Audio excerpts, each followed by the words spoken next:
This is Anthony Kilner from Supernal Magazine, and we have a very special guest in Cam Tinley, all the way from Western Australia. You, Cam, are part of the No Vaccination Party, or you've created that. Thank you for joining us here on Supernal, and we look forward to a bit of a 15-minute chat about your thoughts. No worries. Thanks, Anthony. Great to be on. Excellent. To start with, give us a little bit of background about who Cam is and sort of what led to you coming into the No Vaccination Party, No Mandatory Vaccination. Yeah. My background is I've been in politics for a long time. I started off in the Liberal Party, joined the Liberal Party in 1984 and became state Young Liberal president, 85, and federal president of the Young Liberals in 1987, 88. Which was an interesting time to be president, and was involved in the Liberal Party for all that time. I got to the stage where I just couldn't be involved in it anymore. I was president of the biggest branch of the Liberal Party, but it's clear that there was something seriously wrong with it. And right from the beginning, right back in the 80s, I was sort of ostracised. I got endorsed for a seat at Dianella. It was taken off me, first time it's ever been done. And they were sort of, I think, concerned about this conspiracy sort of take that I had on a few issues, and that sort of haunted me the whole way. But I just couldn't work anymore in the Liberal Party. It was embarrassing. I was embarrassed to do anything with them. So I left and set up a party. Well, I didn't set up the party. We had a party called the Micro Business Party, a small business party. And I was really keen on that. Then this COVID blew up, and from day one, I could see it was a complete fraud. The whole thing was a complete fraud from day one. And from day one, I could see that this was not a short-term thing. This was a huge agenda that was going to take over the world. It was clear from the media coverage, this blanket coverage of the media, 24 hours a day. So I thought we're going to have to expose this, but I had no idea what was going to happen as far as the censorship and that sort of thing. I got blocked from every social media, Instagram, Twitter, Facebook, you name it. It was terrible. So we set up. I gave a speech in Supreme Court in Western Australia, which I didn't know it was going to be recorded. Somebody recorded it, videoed my speech, and we managed to get that on YouTube just for a few weeks. And we just got a huge membership. We were trying to set up a party to run in the WA elections, and the members just started piling in. And now we've got 5,000 members now, which we're the biggest party in Western Australia, bigger than Liberal, Labor, Nationals or Greens in terms of membership. And it's still growing very quickly.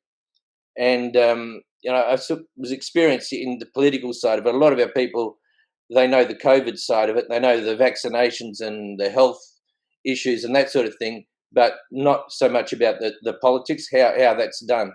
And it's a different world. The political game is a different world. And, I was experienced in that.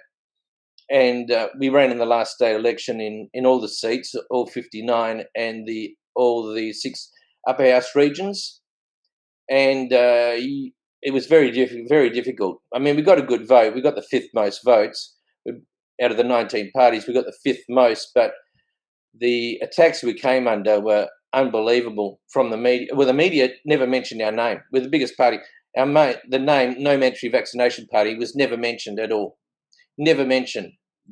We were the tinfoil hat wearers, the anti-vaxxers, you name it. And it was an absolute effort by the media to try to make me look bad and also the movement look bad. And it sort of succeeded because we thought we were going to get we got the 5th most, but we thought we were going to do much better than that. There's an article Anthony Green just produced saying that I should have got in. If the Liberal Party had given me their preferences instead of the Greens, I would have been elected.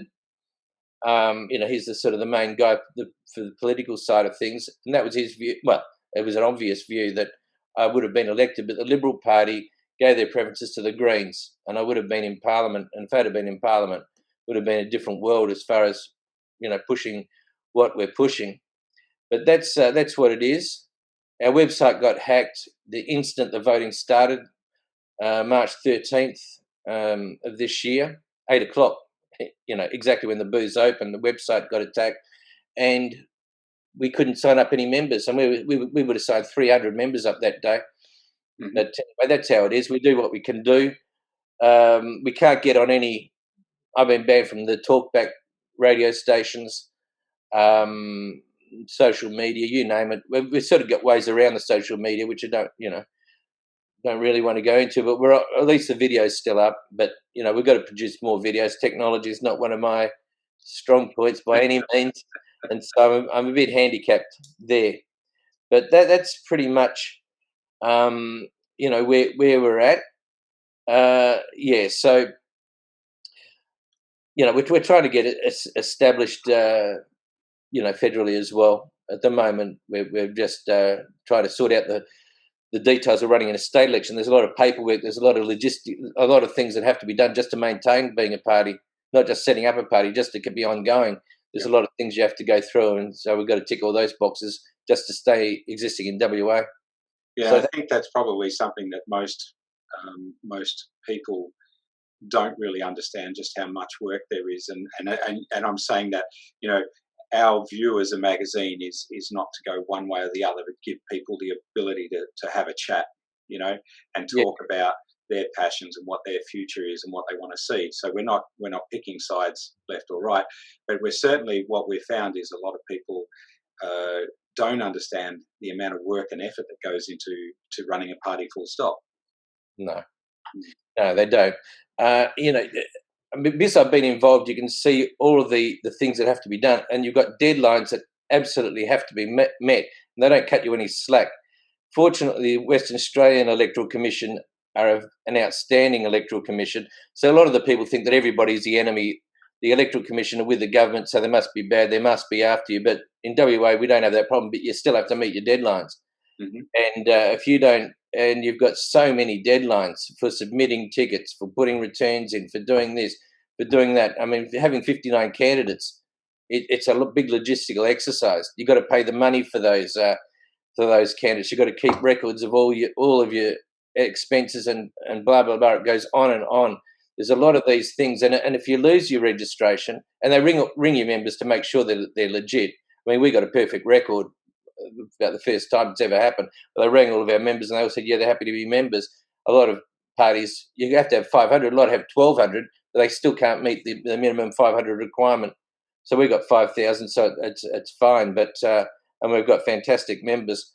But that's the issue. It's very hard to keep a party going. The number of parties that no longer exist would be 10 times the number of parties that are existing at the moment. Yep. So it's very difficult. Yeah, well, that's the thing, and I guess that's part of the passion of why you're doing what you're doing, to get to that space. So, for the people that haven't heard of you, because a lot of the eastern states wouldn't necessarily have heard of you at this stage. Yeah. What is your stance? It's obvious from the name, No Mandatory Vaccination, but I think you've got a bigger agenda than just that, haven't you? Yeah, we've got a bigger agenda than that, and it sort of changes all the time. But we heard whispers, chat about this Public Health Act of 2016, Western Australian Public Health Act of 2016, that the powers that they'd introduced there, and they said that they can enter your home and remove all of your clothing to give you the vaccination. And I didn't actually believe it. I thought, well, I'm going to have to Google this to see if it's true. Sure enough, it came up, and I thought, well, I'm going to have to read the entire act cover to cover to make sure that I got the context. And I read through this Public Health Act of 2016. It's about a 200-page document. I probably read it cover to cover about 4 times, and each time it becomes worse and worse. This idea of the police coming to your house, removing all of your clothing, it actually says including your underwear. We haven't assumed that. And there are about 10 different sections in there to say they can remove your clothing for this, for that. And it's very obvious that if they've introduced that in the Public Health Act, they intend to use that law. So that is going to be their tactic for mopping up the people that aren't going to get the vaccination. Mm-hmm. Because I know that 90% are probably going to willingly get it. 75. I mean, they're trying all sorts of games to get it up, to try to keep it going. All these excuses why the uptake hasn't been that great. But at the end, there's going to be a certain number like myself that will never get the vaccination. And for those people, they have got laws in here that you just cannot believe. And so with the removal of the clothing, and they can take as many police in there as they need for the safety of the police, because they know that there's going to be resistance to it. So they've included everything. They know exactly. This is written in 2016, before all of this COVID stuff. And you can see that the whole act is written for a COVID environment. And they also know that what the we call them resistors, but people who are awake to what's going on, they know what things we will do, such as go to social media. So they've got that locked up. They'll go talkback radio, being locked up there.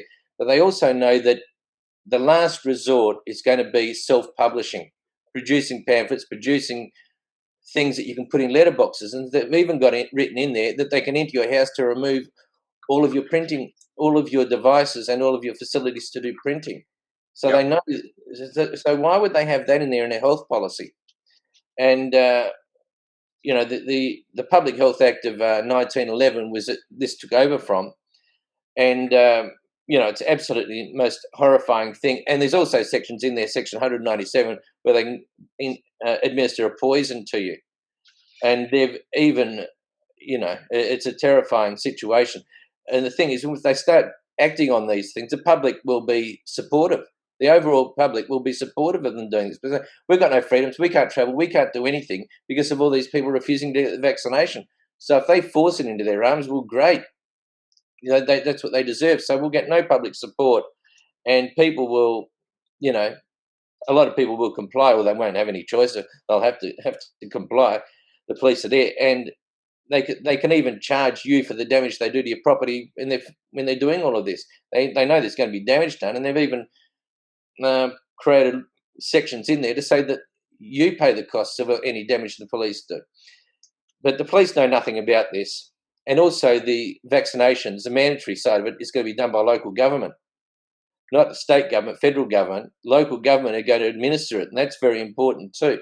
Local government have no money. They don't have the facility, the power, the resources, the manpower to administer vaccination programs. So what they're going to have to do is go to a third party to help them, which in my view will probably be the military.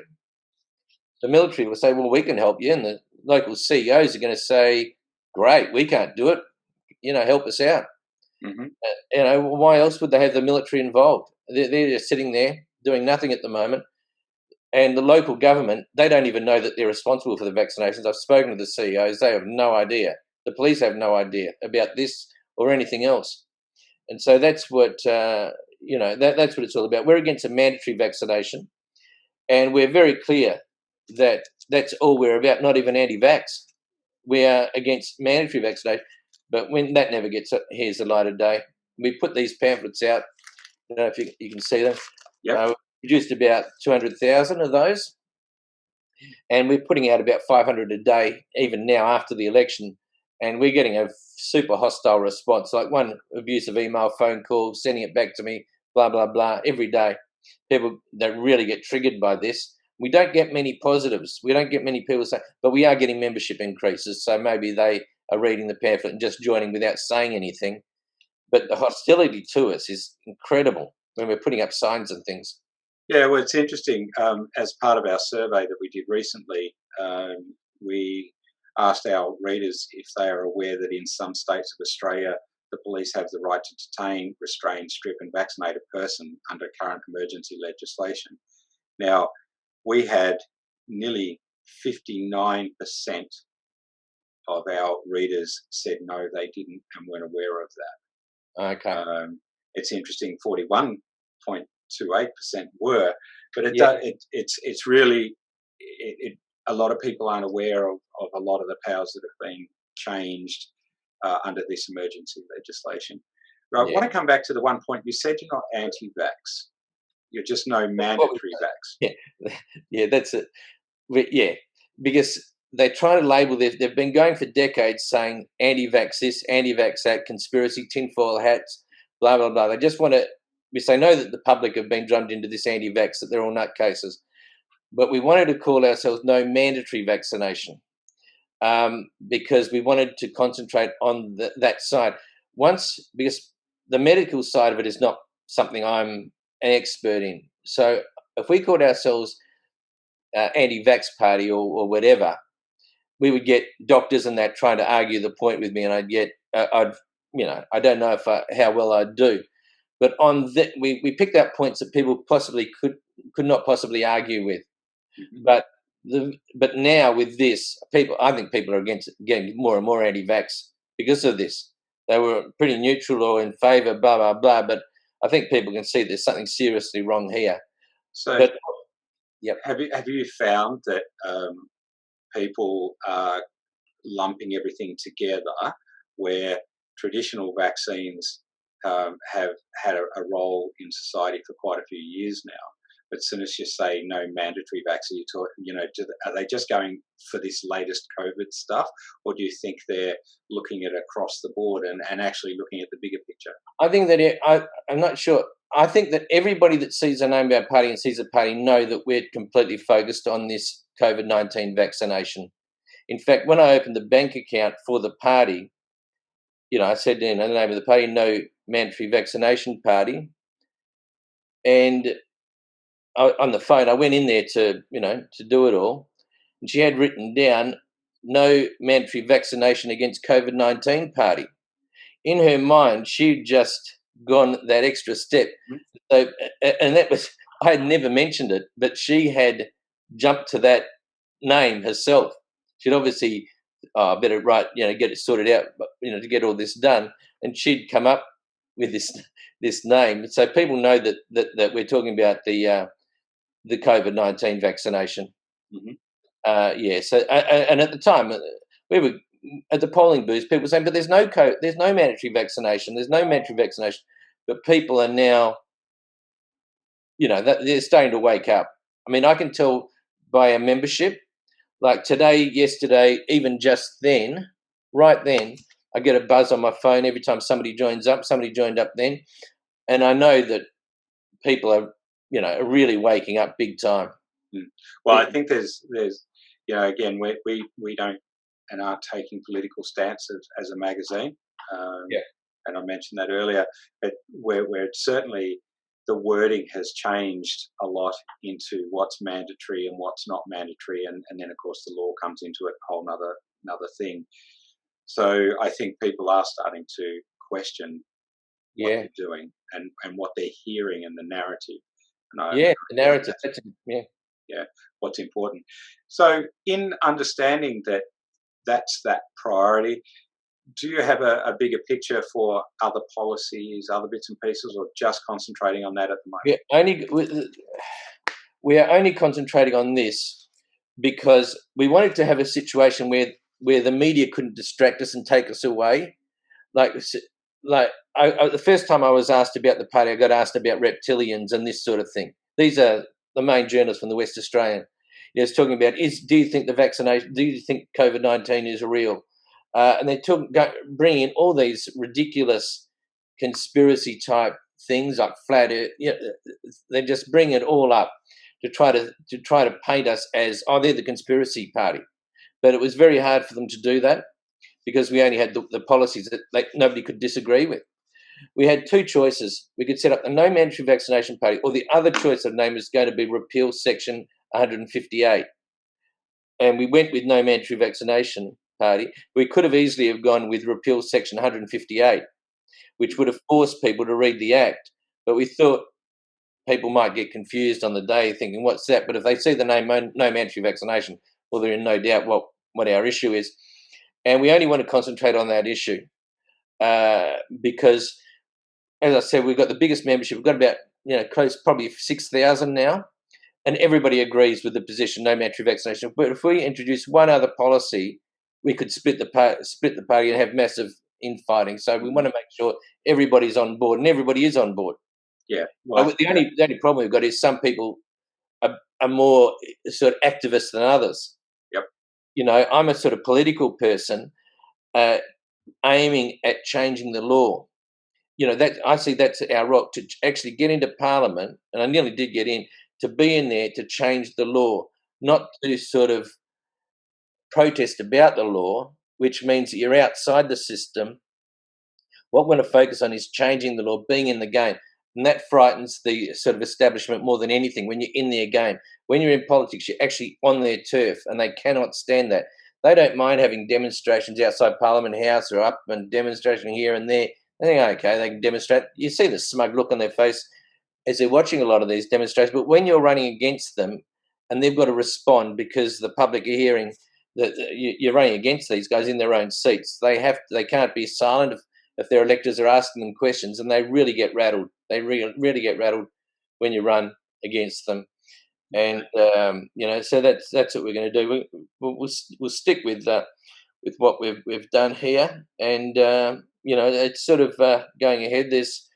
There are issues that technical issues. Because it's not my age. Plenty of people my age are really good with technology. I'm not. We've got people that are great with it, and unfortunately, if I run into problems that it's debilitating. Not being able to be on Instagram, Twitter, and all these things it's difficult. But we're on Facebook, and Facebook does the trick. Even though I'm personally banned from Facebook, we're on there, and we're lucky that we're still on there. But yeah, so that's that's what we're about, and we're just finding that people are. It's now you use the word narrative, Anthony. I think that a lot of people are just not believing the narrative anymore. They're suspicious of the narrative. I was suspicious from day one. From day one, I'm minding my own business on the internet. They show vision of these overflowing hospitals. I thought, hang on, something's not right here. And, when you're on YouTube, you can freeze it, blow it up. I've gone to the hospital, I've frozen it, I've blown it up, and this ward of patients, they're not even people, they're plastic dummies.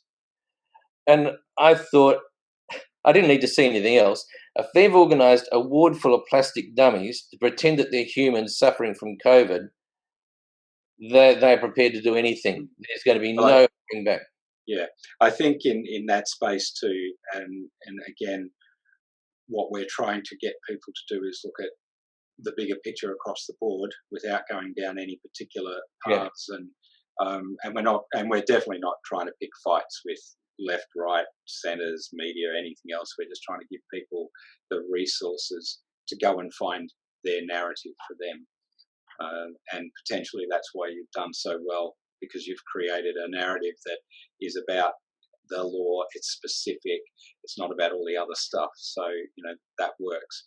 Now, if people want to get onto your website where they can actually see the act, because I was looking at that, and you've got the actual acts up there that people can look at. Fact, the best website recommendation would be www.nomandatoryvaccinationparty.com.au would be the best one. Just No Mandatory Vaccination. It's very difficult. If you put that in Facebook, nothing comes up. That's what we've heard. But when people pass it around, it gets there. But just No Mandatory Vaccination Party.com.au will get you to the website. And the Facebook is pretty active. Well, it's not as active as we'd like it to be. I mean, it was super active a little while ago, but we're getting back into that. But I don't think you can search it. I think if you put No Mandatory Vaccination Party, I think you get anything. We got the Philadelphia Women's Mothers in Favour of Vaccination group came up. Yeah, well, that's fair enough. Well, at least people can sort of see what's going on, and they can go to your website, because that's probably the most important aspect of getting your message across. Whatever censorship's occurring across other media circles is, rather restrictive. But just before we sign off, we talked briefly before about some stats that we got from the Australian government site. I just was interested in your quick thoughts. Now I'm just going to have to scroll through again to find it. I should have written the question number down. Nothing like having it all just right at your fingertips. But one of the questions that we did ask was whether the federal government and the state governments are actually being transparent in their reporting and dealing with COVID-19. And both on a state level and a federal level, our figures were like 74.28 and 76.57% of people, of our polled readers, saying they don't believe the government is being transparent with the way they're dealing with things. So the obvious question is, what do you think about those stats? Is that something that you're sort of seeing with your people? And is that something that, if you get into party at a future date, that transparency is going to be very important? Transparency would be very important. That's why they're sort of doing as much as they can to stop us getting in. But amongst our members, we would be 100% think the government isn't being transparent. And the thing that surprises us is that the media, it's not necessarily the government, it's the media driving the government. So our chief health officer here in WA was a weapons inspector. Before he was a weapons inspector, went to Iraq to see if Saddam Hussein had weapons of mass destruction. And that's his background, but that's never been mentioned. And he was, never been mentioned. And he is the guy giving all this health advice. If people wanted to look through or look at Jane Holton, look at her background, and you look at Event 201, she was the main person there, or the most obvious person at Event 201. That's, if anybody doesn't know, is pretty, they're not sure about this. You have to look at Event 201. It's the crucial thing. If people watch that, it is a couple of hours, and this was in pretty much the instant COVID started. This would have been August, September in New York City. This simulation, it looked like just a pre-event, make sure all the ducks are in a row to launch this thing. And you could see there that one person there who happened also to be an Australian, this was an international thing. There were a couple of Australians there, three, a big number. And you could see that one person, the guy from Johnson & Johnson, was an Australian. And he thought, well, why are we wasting our time talking about this fictitious or hypothetical virus? Why are we going to spend money on a vaccine for a hypothetical thing like that? We haven't got money for that. And you could see from the reaction of all these people and these people have been involved with everything. SARS, Ebola, the same people were involved in all these different things. The CDC people were there from China, America. If you see people see Event 201, what we might do is we'll find the link for that and we'll put it through. Oh, you just, people would, yeah. And the World Economic Forum, these are not organisations for conspiracy people to invent, like, people throw terms around Illuminati and all this sort of thing. But World Economic Forum is not something that people can just discount as saying it doesn't exist. This Davos, the Davos crowd. If you look at World Economic Forum and the Great Reset, I'm just amazed anybody cannot see what's going on if they see those things. But drawing people's attention to those things is a difficult thing. And so we're going to have to go super old-fashioned to get our message out. Pamphlets, signs on roads, signs. And they get damaged like instantly. People pull up and rip them up. But we've got to get the word out there, and it's getting everybody coordinated and motivated to get these things done. It's the important thing. Yep. So, general education. So, all right. Well, look, Cam, that's our time. Thank you very much for your time. No problem. And, it's good to get a whole lot of different people sharing their thoughts and views and opinions, and we do, and that's what the magazine is all about, letting people have a view. So we appreciate your time. Thank you very much. No worries. Thanks a lot, Anthony. See you. Bye. Cheers.